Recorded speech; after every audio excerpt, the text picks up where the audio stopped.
Population geography की इस video में जो कि पार्ट 7 है, इसमें हम लोग किस चीज़ का डिस्कशन करेंगे। इसमें हम लोग डिस्कशन करेंगे आपका एक नई थ्योरी है जनसंख्या संक्रमण सिद्धांत, यानी डेमोग्राफी ट्रांजिशनल थ्योरी। इसको हम बोलते हैं डेमोग्राफी ट्रांजिशनल थ्योरी। ठीक है, इसको अलग अलग नाम हो सकते होंगे, लेकिन अभी फिलहाल इसका यही फेमस नाम जो है मैं आपको बता रहा हूँ, वो आप याद रखिएगा। क्या है? Demographic transitional theory. ठीक है, जनसांख्यिकीय संक्रमण सिद्धांत। अब इसमें इंपॉर्टेंट क्या क्या है, आपको लाइन बाय लाइन देखिए चलते हैं। इस सिद्धांत का प्रतिपादन थॉमसन एवं नोटेस्टीन द्वारा किया गया था। तो सबसे पहले तो यही इंपॉर्टेंट हो गया कि कौन थे, थॉमसन एवं नोटेस्टीन। ठीक है, जिनका ये सिद्धांत है, सबसे मेन इंपॉर्टेंट चीज आपके लिए। उसके बाद आप देखिए यह सिद्धांत किस पर बेस है। ठीक है, यहाँ पर लिखा हुआ है यह सिद्धांत विकसित देशों पर। विकसित देश में कौन? यूरोप। यूरोप क्या है, इसको देश ही माना गया एक तरीके से यहाँ पर। यूरोप, अमेरिका, अमेरिका में उत्तरी अमेरिका, ठीक है बेसिकली, और ऑस्ट्रेलिया। तो कौन से तीन है? ये तीन आप याद रखिएगा कि जनसांख्यिकीय संक्रमण सिद्धांत थॉमसन और नोटेस्टीन ने किन डेवलप्ड कंट्रीज पे दिया था? यूरोप, अमेरिका और ऑस्ट्रेलिया। ठीक है, और इनके भी किस पर? बर्थ रेट, डेथ रेट और नेचुरल ग्रोथ रेट। ठीक है, जन्म दर, मृत्यु दर और प्राकृतिक वृद्धि दर, बर्थ रेट, डेथ रेट और नेचुरल ग्रोथ रेट पर दिया था। ठीक है, किसने? थॉमसन एंड नोटेस्टीन ने। ठीक है, तो इसमें मेनली यही दो तीन पॉइंट हैं। ठीक है, अब हम एक एक थ्योरी की एक एक स्टेजेस को पढ़ते हैं। सबसे फर्स्ट स्टेज जो आती है वो है उच्च जन्म दर और उच्च मृत्यु दर। बस अब इसमें इतना ही आपको फाइनली याद रखना है कि फर्स्ट स्टेज किससे रिलेटेड है। ठीक है, उच्च जन्म दर एवं उच्च मृत्यु दर। ठीक है, क्यों?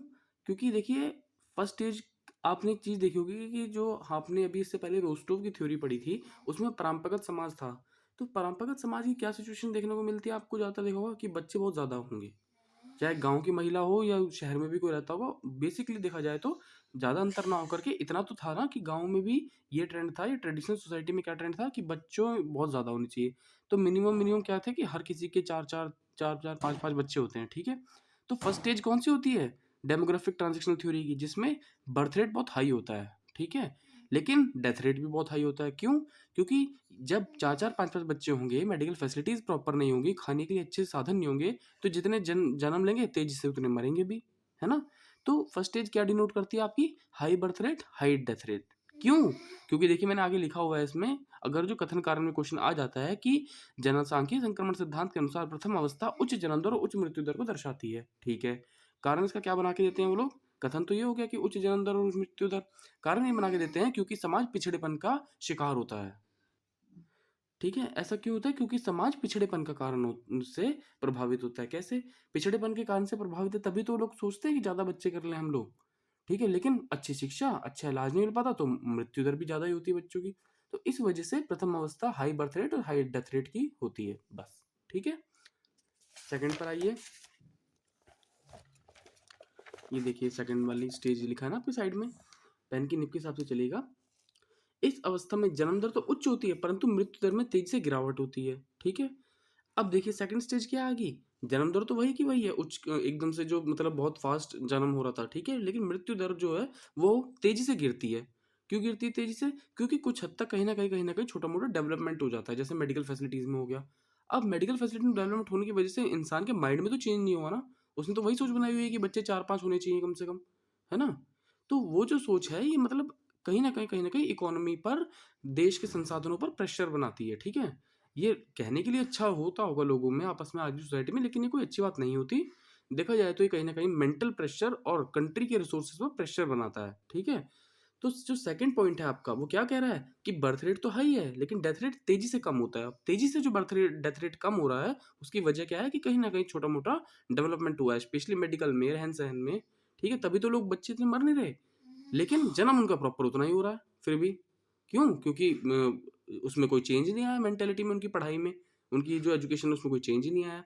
अब ये जो सेकंड स्टेज है कहाँ देखने को मिलती है? अफ्रीका एवं लातिन अमेरिका में। ठीक है, अफ्रीका एवं लातिन अमेरिका में। ठीक है, दक्षिण पूर्व पूर्व तथा दक्षिण पश्चिम एशिया में इन कंट्रीज में मिलती है देखने को। ठीक है, तो आपको याद रखना है कि कहाँ कहाँ मिलती है और ये सेकंड स्टेज क्या कहती है। थर्ड स्टेज पर आइए। इस अवस्था में जन्म दर में तेजी से कमी आती है, साथ ही मृत्यु दर भी धीरे धीरे घटने लगती है। अब थर्ड स्टेज में क्या है कि प्रॉपर लोगों का जो माइंडसेट है वो क्या है, वो पढ़ी लिखो वाला दिखाया जा रहा है ना, कि लोग पढ़े लिख गए हैं। तो जो थर्ड स्टेज है वो क्या दिखाती है कि लोग अब थोड़ा बहुत पढ़े लिख गए हैं। पढ़ लिख गए हैं तो उससे क्या फायदा है कि जन्म दर में तेजी से कमी है। अब लोग समझ गए हैं कि हाँ ठीक है, 2 बच्चे आर सफिशिएंट, ठीक है। तो ये वाली स्टेज है, ठीक है। लेकिन मृत्यु दर भी धीरे धीरे क्यों घट रहा है? क्योंकि अब जाहिर सी बात है, जब 2 ही बच्चे के बारे में सोचा उन्होंने, तो मृत्यु दर इसलिए घट रहा है क्योंकि उन 2 बच्चों को अच्छी एजुकेशन दे पा रहे हैं, अच्छा ट्रीटमेंट दे पा रहे हैं, तो वो लोग मर भी नहीं रहे इतना, ठीक है। तो ये थर्ड स्टेज है आपकी। इसमें क्या आ रहा है? दोनों कोरिया मीन्स उत्तर और दक्षिण कोरिया, 2 देश हैं कोरिया के नाम से, north Korea and south Korea. तो दोनों कोरिया, इजराइल, पुर्तगाल, स्पेन, यूगोस्लाविया। यूगोस्लाविया कहाँ पड़ता है? यूरोपियन कंट्री है, जहाँ पर आप कास्ट टोपोग्राफी पढ़ते हैं, ठीक है, जियोमॉर्फोलॉजी में, वो चूना पत्थर वाला जो आप पढ़ते हैं। कनाडा, चिली, अर्जेंटीना आदि देश इस अवस्था से गुजर रहे हैं, थर्ड स्टेज से। हाल ही के वर्षों में भारत और चीन जैसे बड़े देश भी इस अवस्था में प्रवेश कर चुके हैं। मींस इंडिया और चाइना किस में आते हैं? थर्ड स्टेज में आते हैं आपकी, ठीक है, याद रखिएगा। फोर्थ स्टेज पर आइए। इस अवस्था में जन्म दर और मृत्यु दर दोनों ही पर्याप्त मात्रा में गिरते हैं। कहने का मतलब है कि जो फोर्थ स्टेज होती है, इस स्टेज में क्या होता है कि जन्म दर और मृत्यु दर दोनों ही ऐसे इस तरह रेशो में गिरते हैं कि हाँ दिखाई देता है कि हाँ भाई पॉपुलेशन गिर रही है देश की, ठीक है। कहने का मतलब है कि अब फोर्थ स्टेज जो है वो ये बता रही है कि जन्म दर तो गिर रहा है और मृत्यु दर भी गिर रहा है, दोनों में सही लेवल का गिरावट आ रहा है, दोनों में, बर्थ रेट में भी और डेथ रेट में भी सही लेवल की गिरावट हो रही है। और इसमें क्या होता है, इसके फलस्वरूप जनसंख्या या तो स्थिर हो जाती है या धीमी गति से बढ़ती है। कहने का मतलब क्या है? या तो पॉपुलेशन स्टेबल हो जाएगी, कि भाई मान के चलो जब दोनों ही सेम रेशो से गिर रहा है, बर्थ रेट भी डेथ रेट भी, तो पॉपुलेशन तो स्टेबल ही हो जाएगी, ठीक है। ये स्टेबल भी नहीं होती तो क्या होती है? धीमी गति से बढ़ेगी, ठीक है, धीमी गति से बढ़ेगी, ये होता है इसका। फिर फोर्थ स्टेज में कौन कौन से आते हैं? America, western Europe, Australia, New Zealand, south Africa, Japan जैसे डेवलप्ड कंट्रीज जो होती हैं वो आती हैं आपकी फोर्थ स्टेज में, ठीक है। अब फिफ्थ स्टेज पर आइए। फिफ्थ स्टेज क्या है आपकी? इस अवस्था में जन्म दर की तुलना में मृत्यु दर कुछ कम हो जाता है। कहने का मतलब है कि जन्म दर जो है, ठीक है, वो डेथ रेट की कंपैरिजन में और कम हो जाता है, ठीक है, कुछ कम हो जाता है। कहने का मतलब है यानी किसके कंपैरिजन में? डेथ रेट की तो बात हो रही है ना यहाँ पर।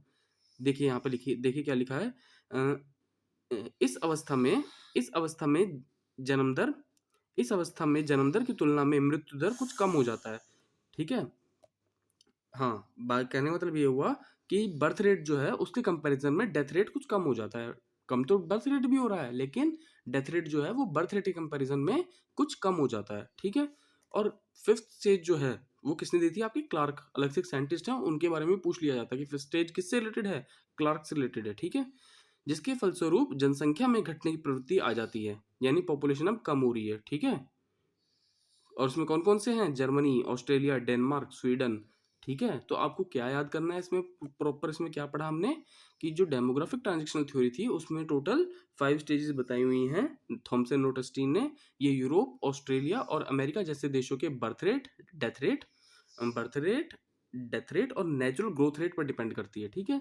इन 3 चीज़ों पे करती है और इन 3 चीज़ों के हिसाब से उन्होंने 5 स्टेजेस बताई, ठीक है। किस स्टेज में बर्थ रेट की क्या सिचुएशन है, डेथ रेट की क्या सिचुएशन है, तो ये याद रखना है। दूसरा कौन कौन सी कंट्रीज आ रही हैं, ठीक है, ये याद रखना है आपको। और किसमें जनसंख्या स्थिर हो जाती है, धीमी गति से बढ़ती है, या जनसंख्या में मतलब यानी ना एक तरीके से घटने की प्रवृत्ति आ जाती है।